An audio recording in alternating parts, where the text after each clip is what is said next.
more we're in an era of non-stop Star Wars. With 4 films in as many years, 2 animated series, a live-action TV series on the horizon, monthly comics, a stream of novels, and an avalanche of action figures and games, it might seem impossible for some to remember a time when Star Wars just didn't matter. Those were the dark times, also known as the mid-80s. While books like 1978's Splinter of the Mind's Eye, by Alan Dean Foster, and The Han Solo Adventures, by Brian Daley, had previously given fans hints of a larger universe, after Return of the Jedi left theaters in 1983, Star Wars quickly became relegated to something like a cult status. The fans were there, but the series gradually fell away from the mainstream. Neil Smith's The Lando Calrissian Adventures was released and forgotten in 1983.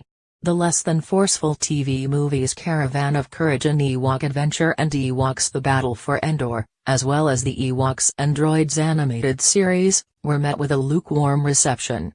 In 1987, West End Games released the well-received Star Wars The Role-Playing Game, but by then RPGs were a niche industry. Star Wars quickly became marginalized, seen as kids' stuff. For a generation, the Star Wars story that began in A New Hope ended with Return of the Jedi. That all changed with the release of Timothy Zahn's 1991 novel Heir to the Empire.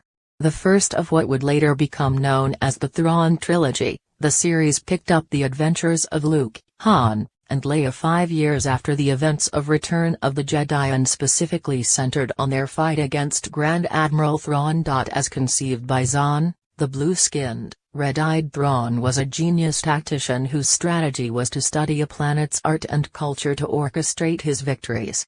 A chiss from the unknown regions of the galaxy, he was a rare alien that had joined the Imperial military during Emperor Palpatine's reign. Allied with Mad Jedi clone Jarus C'baoth, Thrawn led the Imperial Remnant, a force determined to reinstate the Empire.